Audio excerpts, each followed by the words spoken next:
Hello friends, welcome to my YouTube channel M Study Point में आपका स्वागत है। आज मैं लेके आया हूँ आपके लिए फिजिक्स का एक छोटा सा टॉपिक। क्या है वो टॉपिक? क्या है? संवेग तथा गतिज ऊर्जा में संबंध। तो इनमें हम संबंध देखेंगे कि इसमें क्या संबंध होता है। इसके ऊपर जो क्वेश्चन बनता है वो क्वेश्चन भी करेंगे, ठीक है। और हर एग्जाम में पूछा जाता है, मतलब कंपटीशन एग्जाम में पूछा जाता है कि संवेग और गतिज ऊर्जा में संबंध का फॉर्मूला क्या है। या 11th क्लास में तो टॉपिक है ये, जो 2 या 3 नंबर का सीधा सा पूछा कि इसमें संबंध को विस्तार से बताइए, या क्वेश्चन बनता है, ठीक है। तो हम देखते हैं, धीरे धीरे इनको समझें एक एक पॉइंट करके। तो पहला देखो क्या है कि माना m द्रव्यमान की एक वस्तु v वेग से गतिमान है, ठीक है। सब की माना m द्रव्यमान की एक वस्तु है और v वेग से गतिमान है, तब वस्तु का संवेग, तो वस्तु का संवेग क्या है? p बराबर mv। यह आप सबको पता है, ठीक है। संवेग क्या होता है? p बराबर mv। यहाँ से हम v का मान निकालेंगे। यहाँ क्या करेंगे? v का मान निकालेंगे।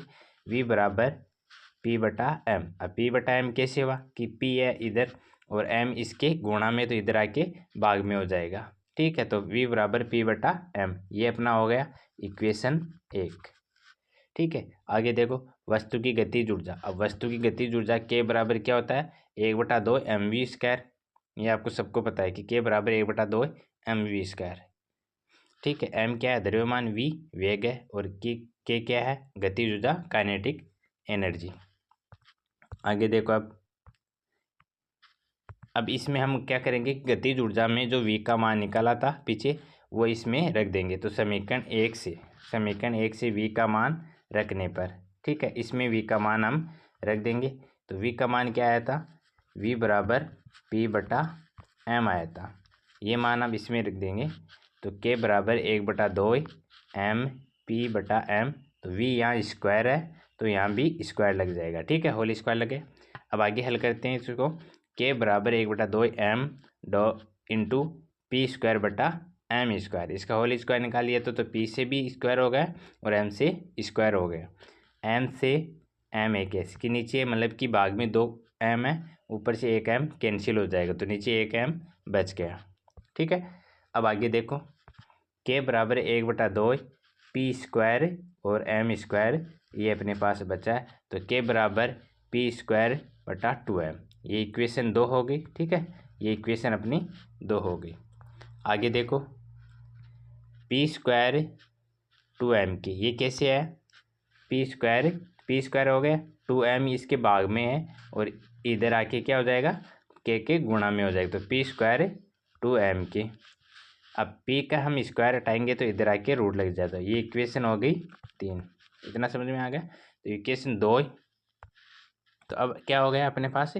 इक्वेशन 1 व 2 को ही संवेग और गतिज ऊर्जा का संबंध कहते हैं। सॉरी, इक्वेशन 2 और 3 को, ठीक है, इक्वेशन 2 और 3 को संवेग और गतिज ऊर्जा का संबंध कहते हैं। ये फॉर्मूला याद कर लेना। फिर से देख लेते हैं, आपको नहीं समझ में आया तो। जैसे क्या है इसमें कि संवेग और गतिज ऊर्जा में संबंध है, तो इसमें हम एक तो संवेग चाहिए और एक गतिज ऊर्जा का फॉर्मूला याद रखना। इतना ही है कि संवेग का क्या है? p बराबर mv, और v बराबर क्या हो गया? p बटा m। इतना समझ में आ गया। अब गतिज ऊर्जा का फॉर्मूला क्या है? 1/2 mv², ठीक है। इसके पश्चात जो v का मान आया वो हम इसमें गतिज ऊर्जा में रख देंगे कि 1/2 m p बटा m का होल स्क्वायर 2, ठीक है। अब आगे इसको हल करेंगे तो k बराबर 1/2 m p² बटा m²। तो m² से 1 m कैंसिल हो जाएगा, 1 m बच जाएगा। k बराबर 1/2 p² बटा m। तो k बराबर p² बटा 2m, ये समीकरण 2 हो गई। इसके पश्चात हम p² बराबर 2m के, ये 2m के किधर है? ये 2m है जो इसके के गुणा में हो गया। तो p² बराबर 2m के, और फिर लास्ट में p का ये स्क्वायर हट जाएगा तो ये आ जाएगा अपने पास। तो ये इनमें संबंध होता है कि संवेग और गतिज ऊर्जा का संबंध का फॉर्मूला है। ये भी है और ये भी, ये दोनों है, ठीक है। अब इसमें हम एक ही क्वेश्चन करेंगे तो आप अच्छे से समझ में आएगा। तो पहला क्वेश्चन देखो कि 10 किलोग्राम द्रव्यमान की कोई वस्तु, मतलब क्या है कि 10 किलोग्राम द्रव्यमान की कोई एक पिंड या वस्तु है, तो गतिज ऊर्जा कितनी? 500 जूल है। तो इसका संवेग बताना है, तो अपनों को संवेग बताना है। तो क्या दिया गया है कि m कितना है? 10 किलोग्राम। m द्रव्यमान कितना है 10 किलोग्राम और गतिज ऊर्जा कितनी है 500 जूल। तो अभी फॉर्मूला क्या था अपना P बराबर 2mk का रूट। तो ठीक है P बराबर 2, m कितना है 10 इंटू k कितना हो गया 500। तो इनको हम गुणा करेंगे तो गुणा करेंगे कितना आ जाएगा 10×4। तो P बराबर 10×4 और 10×4 का रूट कितना होता है 100। तो मात्रा किलोग्राम मीटर प्रति सेकंड। ठीक है ये अपने समझ लिया कि ये पहली संबंध क्या होता है, ये क्वेश्चन देख लिया। ओके वीडियो अच्छा लगे तो वीडियो को लाइक ज़रूर करें और चैनल को सब्सक्राइब करें।